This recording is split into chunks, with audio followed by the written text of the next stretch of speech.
시청자 여러분 안녕하세요. 당뇨 알아야 낫는다의 민정입니다. 당뇨 환자 500만 명 시대라고 합니다. 발병 가능성이 높은 사람까지 합하면 1200만 명에 달한다고 하는데요. 당뇨 어떻게 관리하느냐를 넘어서서 이제 어떻게 잘 치료하느냐까지 고민해야 할 때가 아닐까 싶습니다. 당뇨 어떤 질환인지 제대로 아는 것부터 시작돼야 되겠죠. 당뇨에 관한 올바른 정보와 치료법에 관해서 알아보는 시간, 당뇨 알아야 낫는다. 2017년 새해에도 저희와 쭉 함께 해주시기 바랍니다. 당뇨 알아야 낫는다에서는 여러분들의 당뇨 이야기나 혈당 극복 노하우에 대한 제보 받고 있습니다. 전화는요 02-318-2275, 318-2275고요. 문자는 샵 3772번 열어놨습니다. 많은 참여해 주시면 되겠습니다. 새해에도 모셨습니다. 당뇨에 관해서 여러 가지 이야기 해주실 분이죠. 최수범 교수님 나오셨습니다. 교수님 안녕하세요. 안녕하세요. 교수님, 우리가 당뇨하면 예전에는 나이가 어느 정도 있으신 분들에게 걸리는 질환이다 이렇게 알고 있었는데요. 실제로 최근에는 젊은 층에서 당뇨 환자들이 정말 무섭게 증가하고 있습니다. 그 원인이 뭐 잘못된 식습관이나 생활습관이다 이런 이야기가 있거든요. 당뇨병의 그렇죠. 원인이 뭘까요? 생활 습관이나 이런 것 때문에 이제 우리 몸의 장기가 하나 망가져서 그런 건데 여러 가지 한번 원인을 보시죠. 당뇨병 원인을 잘 알아야만이 제대로 치료할 수 있으니까요. 그걸 보면은요. 우리가 음식 먹는 이유는 몸이 힘이 되고 살이 있는데 그 두 가지 작용이 필요합니다. 하나 소화가 필요하니까 음식을 소화해서 잘게 쪼개져 가지고 포장 상태로 작은 살 흡수하게 되는데 이것이 혈당치라는 거죠. 그 피 속에 들어있는 혈당치가 에너지원이거든요. 그리고 우리 몸은 피에 떠 있으니까 피에 있는 포도당이 우리 몸에서 세포에서 사용돼야 되는데 그때 췌장에서 인슐린을 분비해야 되는데 인슐린 동화호르몬이에요. 그걸 동화작용을 하는데 그러니까 아까처럼 뭐 생활 습관이나 뭐 여러 가지 힘들어지면 췌장의 기능이 떨어지니까 인슐린이 적게 나오니까 그래서 피 속에 있는 포도당이 우리 몸속에 안 들어가게 되죠. 그러면 사용 안 하니까 포도당에 쌓여가지고 고혈당이 된 거예요. 사용 안 해서. 그래서 피 속으로 소변으로 포도당이 나가게 되고 우리 몸은 주인인데 주인은 에너지 공급 안 받았으니까 어떻게 힘도 빠지게 되죠. 기운도 없어지게 되죠. 그 기한은 어떻게 되냐면 너무 기운이 에너지가 안 만들어지면 자기 자신의 살을 녹여가지고 포도당을 만들기 시작해요. 녹아내려. 그래서 온몸이 망가져서 합병증 와서 못 살게 되는 병인데 그 원인은 음식과도 관계없고 단지 우리 몸에서 동화호르몬 나는 췌장에서 기능이 떨어진 일이죠. 그것 때문에 당뇨병이 오게 되는 것이죠. 그래서 무엇보다도 췌장을 회복시키는 일이 가장 중요한 일이 되겠습니다. 당뇨하면 일단 혈당이 높아지는 걸로 알고 있습니다. 그렇기 때문에 많은 분들이 혈당 수치를 낮추는 데만 집중을 하는데요. 교수님, 실제로 혈당 수치를 낮추는 것도 중요하지만 수치를 낮춘다고 해서 근본적인 치료 방법이 아니라고요. 그러세요. 어떤 환자들 보면 혈당은 떨어져 있는데도 합병증이 많아요. 그래서 이게 알아야 될 게 뭐냐면 혈당치가 중요한 것이 아니라 당뇨병 우리 몸의 영양 상태가 좋아져야 되는 거죠. 삐쩍 마르면 안 돼, 작게 먹어서. 이것이 당뇨병이 음식을 많이 먹거나 잘못 먹어서 된 게 아니고 췌장이 망가졌으니까 그것이 치료 방법이 될 수는 없죠. 뭐 조금 도움 주겠지만. 그 실제로 우리가 2,000칼이 필요한데 24시간 동안에 그 당뇨병 환자의 소변을 모았더니 얼마큼의 포도당이 빠지냐면은 200g에 250g 포도당이 빠지더라고요. 그러니까 어떻게 됩니까? 그 1,000칼로리가 빠지는 거죠. 250g에 4하면 포당 1g 4칼로리니까. 그러니까 2,000칼로리 먹었지만 몸에서 사는 건 1,000칼로리밖에 남지 않으니까 그렇지 않아도 적게 먹었는데 더 적게 남으니까 배가 무지무지 고프겠죠. 그런데 결국 그렇게 계속하면은 에너지 부족성에 빠져가지고선 합병이 더 심하게 오죠. 혈당은 정상화되더라도. 그래서 이게 이런 혈당치만 정상화되는 것이 아니라 당뇨병 원인이 정상 치료에 중심을 두고 치료해야 되는 거죠. 그래서 근데 먹약 치료하는 방법 보면은 먹약이 반알 됐다, 한 알 됐다가 2알 됐다, 3알 됐다, 4알 됐다가 아까처럼 6알까지 먹는 사람도 있다고 그러는데 점점 먹약이 증가한다는 건 뭡니까? 우리 몸이 그만큼 약을 많이 작용을 해야 된다는 거니까 우리 몸의 중요한 장기가 파괴됐다고 볼 수 있죠. 저는 증가한다는 게 회복 안 한다는 얘기죠. 결국 인슐린까지 주사해가지고 우리 몸이 파괴되니까 합병증 와서 사망하게 되는 길을 갖고 있어서 환자들이 먹약 치료하고 열심히 그러니까 작게 먹고 식이요법 이거 하고 먹약 치료한다 할지라도 합병증이 오니까 굉장히 절망하게 되죠. 우울증에 빠지고. 그래서 불안해하고 있는데 그것은 치료 방법이 올바른 치료 방법이 아니라고 볼 수도 있죠. 그래서 당연히 원인에 맞는 치료 방법을 해야 되는 거죠. 그런 것들이 환자들 굉장히 괴롭히고 있는 일이라고 생각합니다. 네, 그러니까 혈당 조절을 한다 하더라도 근본 원인을 바로 잡는 것이 아니기 때문에 진짜 치료가 되지 못한다 이런 말씀이신데요. 네. 그렇다면 교수님께서 강조하시는 치료법과 기존의 혈당을 낮추는 데만 초점을 맞춘 기존의 치료법 어떤 점이 다른가요? 네. 인공치장기, 인시펌프 똑같은 말이에요. 인공치장기는 조금 55g짜리 조그만 기계죠. 다리가 하나가 50g이니까 조금 더 무거운 거죠. 거기에다가 인슐린을 넣어가지고선 작은 주사 바늘을 통해서 주사점에서 피부에 꽂혀서 글로 이렇게 들어가게 되죠. 누구나 다 할 수 있는 것이고, 예, 다른데 10초밖에 안 걸리고 수술한 게 절대로 아닌데 어떤 수술한 걸 생각하더라고요. 이전에 인슐린 부족하다고 해서 한 번 맞거나 두 번 맞거나 여러 번 맞는 주사 할지라도 그 근본 원인이 장시간 인슐린 쓰게 되니까 인슐린 이런 식으로 공급하게 됩니다. 실제 인슐린 3번 큰 구멍을 걸리는데요. 그래서 그렇게 안 하고 이렇게 될 적에는 고혈당과 저혈당이 될 수밖에 없어요. 어떨 땐 인슐린이 너무 많이 들어가거든 적게 들어가니까 자기 몸에 있는 치장과 똑같은 인슐린 방법을 조그만 인공치장을 넣으면 이렇게 잘 맞춰주니까 완전히 정상화 되죠. 그래서 놀랄만한 효과가 나타나는데 그 중에 놀랄만한 효과가 뭐냐면 췌장 기능을 이 인공체장기를 회복시킨다는 증거가 있어. 다음 슬라이드 보시면요. 인슐린 들어가는 양이 점점 더 줄어듭니다. 자기 췌장 인슐린 더 많이 만들어내니까 자기 자신의 췌장이. 그래서 췌장을 다 회복해가지고 나중에 인공치장에 들어갈 인슐린이 거의 제로까지 떨어지게 되면 기계도 뛰고 완치가 돼서 완전히 아무렇지도 않게 되는 상태들이 많이 생기게 되죠. 이런 사람들이 많이 생기게 되는데 물론 이제 초기 때는 훨씬 더 이런 치료가 더 잘 되겠죠. 그래서 합병증도 예방되고 당뇨병은 무서워하지 않게 되죠. 정상적으로 먹으면 혈당 정상화되고 췌장 회복하니까 완치될 수 있고 합병 예방된다는 것이 전 세계적으로 잘 알려져 있습니다. 네, 인공췌장기 치료 살펴봤는데요. 인공췌장기 치료를 통해서 췌장의 기능까지 좋아진다. 근본적인 원인이 치료된다 이런 말씀이신데요. 실제로 인공췌장기 치료를 통해서 췌장의 기능이 회복된 여러 가지 사례들이 있다고요? 그럼요. 보면은 55세 남자 환자인데 8년 동안 먹약을 치료했는데 8년 동안 먹약 먹었으면 합병증이 없어야 될 거 아닙니까? 근데 합병증 많이 생겼어요. 눈과 말초신경장애 콩팥에 합병증 와가지고 걱정하던 타에 누구한테 얘기를 들었는지 인공체 치료가 좋다 그랬던 것 같아요. 그래서 인공체에 달았더니 어떻게 됐습니까? 매년 초에 당화혈수가 8.3%였는데 인공체에 달고선 점점 혈당 떨어져서 당화혈수가 5.9, 6.5 정상화 되다가 얼마 정도 하면 25개월, 2년 만에 보니까 기계를 떼어도 맞아. 인슐린이 점점 줄어들어가지고 기계 떼도 완전히 정상이에요. 기계 떼고 나서도 한 6개월 보니까 5.8% 유지하죠. 당화혈수를. 이 환자가 무슨 일이 일어났느냐. 췌장 기능이 이번 시즌에 8.47 했는데 펌프 떼고 4개월에는 8.58로 증가했어요. 췌장이 망가진 게 증가했으니까 어떻게 됩니까? 인슐린 들어가는 양, 인공췌장기로 들어가는 양도 72에서 제로까지 떨어져서 외부에 아무런 도움 없이도 정상 식사하고 혈당이 정상화돼서 병원도 안 오게 되고 완치된 그런 경우죠. 또 다음 슬라이드 보시면은 이런 17년간 순발이 저리고 먹는 먹어도 눈이 나빠진 거예요. 인공체인 달고 이것도 한 23개월 만에 기혈증 완치가 됐네요. 보면 처음에는 8.8%였어요. 먹는 먹고 있는데 8.8%니까 합병이 꼭 오게 치료했던 것이죠. 근데 인공체 달고 나서는 5.6, 5.5% 돼가지고 이거 떼고 나서도 한 1년 반 동안에도 5.4% 계속 유지하고 있지 않습니까? 펌프 뗀 다음에도 정상이죠. 그 왜 그리 났느냐? 췌장 기능이 0.02에서 0.58로 증가를 했고 인슐린 양도 보니까 108단위 처음 들어가다가 나중에는 50단위, 19단위가 제로까지 떨어져 가지고 외부에서 인슐린 도움 없이도 자기 몸에 췌장 인슐린 더 많이 나오니까 당뇨병 상태가 없어져서 완치돼 가지고 병원도 안 다니고 잘 먹으면서 이제 건강 상태 유지된 그런 경우죠. 이런 경우들이 여러 경우들이 상당히 많이 있습니다. 네, 물론 환자분의 나이나 치료 시기 상태에 따라서는 치료 결과에 차이가 있겠지만요. 분명 희망적인 얘기가 아니었나 싶습니다. 당뇨 알아야 하는다 함께하고 있습니다. 나의 당뇨 이야기나 혈당 극복 노하우가 있으시면요. 전화와 문자로 함께 하시면 됩니다. 전화는 02-318-2275, 318-2275고요. 문자는 샵 3772번입니다. 저희가요, 인공췌장기 치료를 통해서 건강을 회복하셨다는 분을 만나보고 왔습니다. 영상으로 함께 보실까요?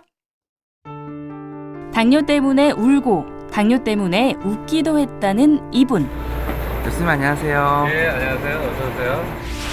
정창덕 씨에게 과연 무슨 일이 있었는지 지금부터 그의 하루를 만나봅니다. 정창덕 씨의 건강에 이상 신호가 온 건 지난 2001년. 병원에서 생각지도 못했던 병명을 들었다는데요. 사업을 하다가니 좀 안 좋은 일이 있었어요. 그래서 급성 당해 와가지고 저도 몰랐죠. 처음에 가서 뭐 너무너무 힘이 들어가지고는 검사를 해보니까 당뇨가 한 400, 한 70 정도 나오더라고요. 당뇨에 대해 잘 알지 못했던 정창덕 씨는 그저 대수롭지 않게 여겼답니다. 그러던 어느 날 좀 이상하다 그럴까요? 그렇게 오더라고요. 오고 너무너무 일상생활을 하는데 너무너무 힘이 들었어요. 저는 처음에는 그 당뇨에 대한 그런 심각한 것은 잘 몰랐는데 이제 병원에 입원을 해서 한 보름 정도 있다가 나왔어요. 나왔는데 그때 당시는 보름 정도 입원을 하니까 당뇨가 어느 정도 내려가더라고요. 내려가서 이제 처음에 이제 약으로 이렇게 시작을 했는데 처음에는 약으로 먹었을 때는 약 복용을 했을 때는 당뇨가 어느 정도 잡혔었어요. 근데 이게 길이 가면서 이게 안 잡히더라고요. 점점 혈당을 관리하기 어려워지면서 몸 여기저기 탈이 나기 시작한 건데요. 항상 피로감에 몸이 무거운 건 물론 손발 저림까지 합병증에 대한 두려움이 커져만 갔답니다. 주치의 선생님들은 정확한 말씀을 안 하시더라고요. 이제 이렇게 잘 치료받고 하면 많이 좋아질 거라고 이렇게 말씀을 하시더라고요. 당뇨가 있다 보니까 당뇨 환자들하고 대화를 많이 하게 되고 또 당뇨 환자들하고 이렇게 이야기를 하다 보니까 당뇨는 완치가 안 된다, 안 되는 병이다 이렇게 저도 알고 있었는데 이제 당뇨 치료에 대한 희망을 접었던 그가 달라지기 시작한 건 5년 전 인공췌장기 치료 덕분이라는데요. 인공췌장기 다 달고 계세요? 아니 뛰었습니다. 아, 지금 그거 안 달고 계신 거예요? 예. 치료 5년 만에 드디어 인공췌장기 치료를 졸업했답니다. 당뇨 치료에 성공한 건데요. 여름 같은 때는 사실 샤워를 하루에 한 4번, 5번씩 하거든요. 땀 나는 거 싫어, 끈적끈적하는 게 싫어가지고 하는데 이 기계를 달고 있다 보니까 제가 맘대로 샤워도 못하고 너무너무 불편했었죠. 근데 뛰고 나서 이제 제가 제 맘대로 또 운동도 할 수 있고 또 샤워도 할 수 있고 이러니까 너무너무 말로 표현할지 못할 정도로 기뻤죠. 또 건강에 제가 그만큼 좋아졌다는 그 자신감도 너무너무 좋았고요.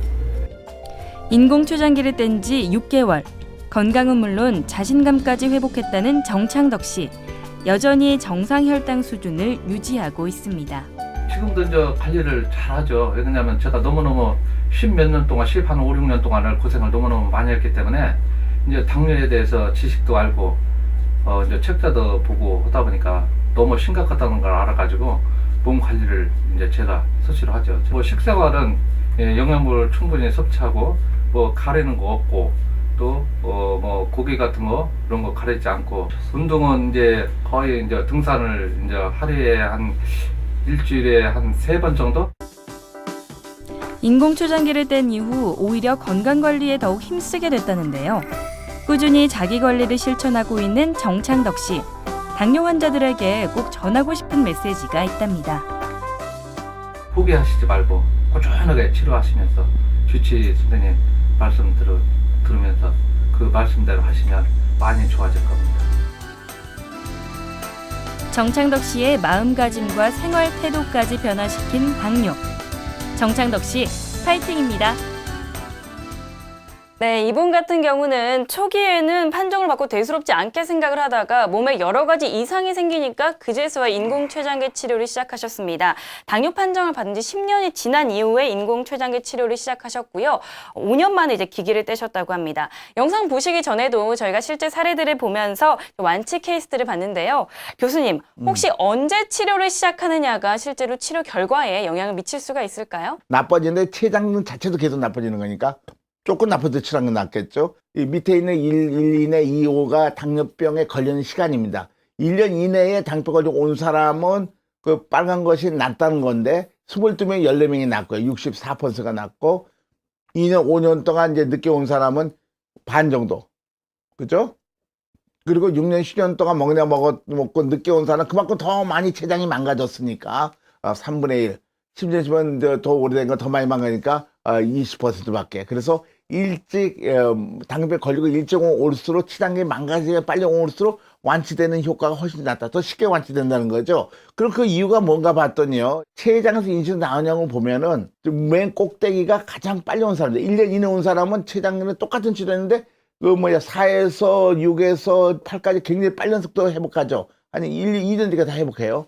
그러나 맨 끝에 보세요. 10년 이상 된 사람은 췌장이 그냥 너무나도 괴로워져가지고 많이 파괴된 거예요. 그럴 적에는 거의 회복을 잘 안 하죠. 중간은 중간이고. 그래서 췌장 기능이 빨리 회복하려면은 일찍 인수펌프를 초기 때 하는 것이다. 그래서 환자들이 어떤 사람은 그런 얘기에 인수펌프 치료는 말게 하는 것이다 이렇게 얘기하는 분들이 있다고 들었대는데 그건 잘못된 것입니다. 네, 방금 합병증 이야기 해주셨는데요. 당뇨하면 합병증 얘기를 빼놓을 수 없을 정도로 합병증 예방의 관건입니다. 앞서 보신 정창덕 씨 같은 경우도 인공췌장기 치료 전의 증상들을 보니까요. 만성 피로감이라든지 손발 저림 증상이 있으셨다고 합니다.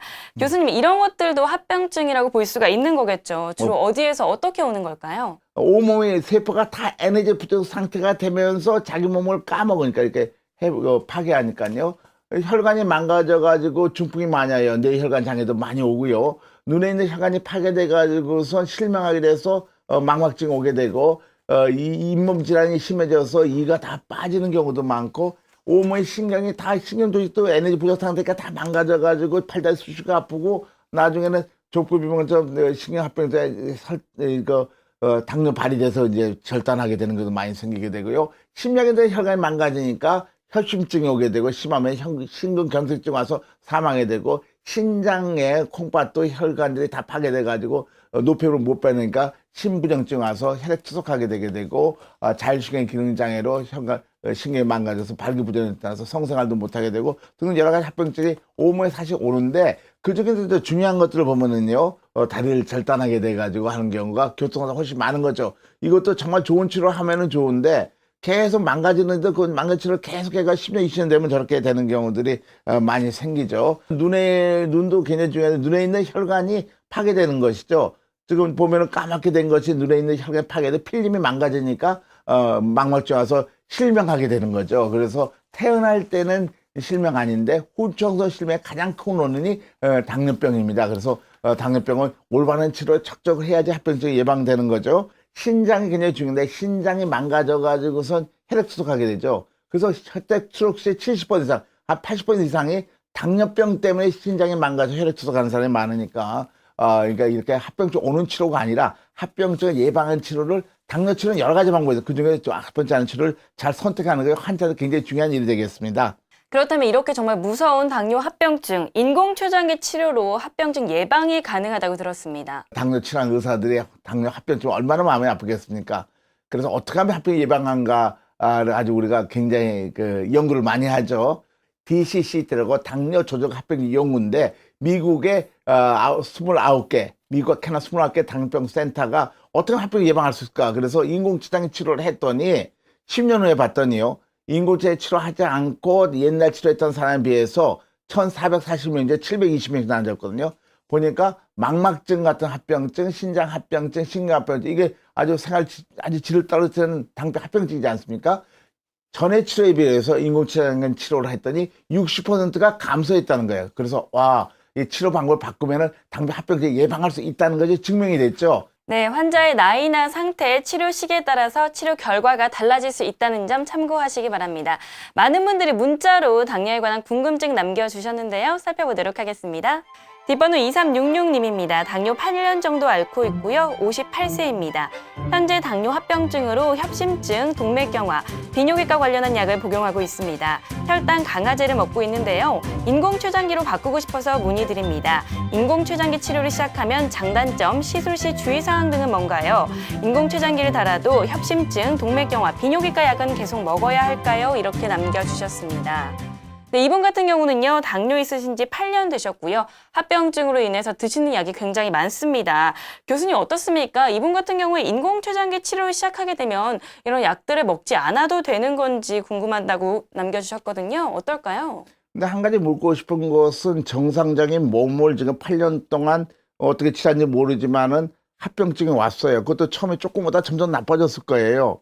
그럼 한 가지 묻고 싶은 건 그 약을 계속 먹으면 점점 더 합병증이 심해진다는 것은 확실한 얘기네요. 그렇죠? 근데 왜 합병증이 왔을까요? 그것은 근본적인 치료, 우리 몸을 건강하게 하는 당뇨 치료를 했기 때문에 그런 거죠. 그리고 인식펌프 치료하면 합병증이 예방된다는 게 다 알려져 있고 잘 먹으면서 혈당 조절이 잘 돼서 합병증 예방도 알려져 있습니다. 그러니까 인공제 치료하면은 지금 합병증 있는 것은 많은 부분이 없어질 거예요. 그냥 그 중에 어느 정도 먹는 약도 줄여줄 수 있어요. 지금 합병증 때문에 왔는데 인식펌프 치료하면 합병증 자체가 없어지니까 그런 약이 필요 없게 될 가능성도 많이 있지만은 많이 망가졌다면 좀 도움받기 위해서 합병증 약을 좀 먹어야 될 가능성도 있겠죠. 그리고요, 인공초장기 치료의 장단점과 시술 시 주의사항 등에 대해서 여쭤봐 주셨거든요. 네. 단점이라는 것은 이제 몸에 이제 조금 붙잡고 다니니까 약 55g 무게가 있으니까 그래도 뭐 그게 큰 불편은 없고 그 조그만 불편보다는 자기가 있는 얘기 너무 크다고 그래요. 그다음에 또 한 가지는 이 교육을 잘 받아야 되고 기계를 사용해야 되는데 자기 몸에 잘 알아야 되고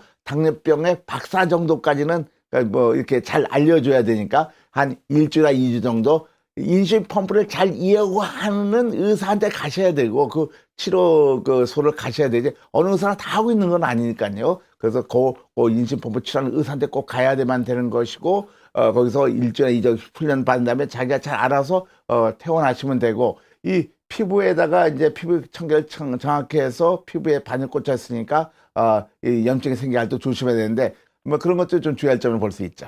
네, 오늘은요, 특별히 인공초장기 치료를 통해서 현재는 정상인과 다름없이 생활하시는 분들 살펴봤는데요. 많은 당뇨 환자들이 희망을 갖게 되는 시간이 아니었을까 생각합니다.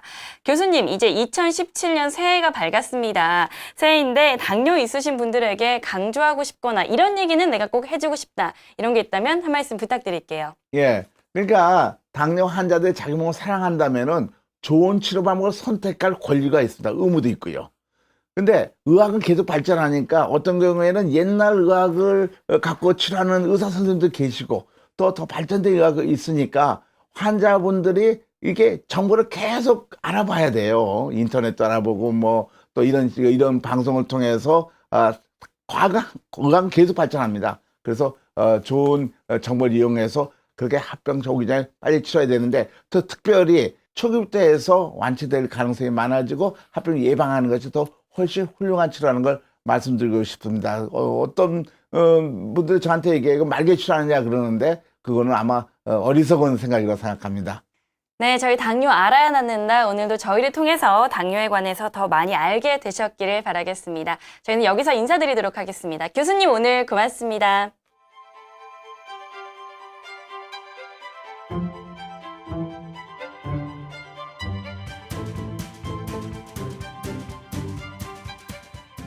네, 건강관리에는 내일이란 없습니다. 내일로 미뤄서도 안 되는데요. 당뇨에 대해서 좀 더 관심 가지고 적극적인 치료로 건강 되찾으셨으면 좋겠습니다.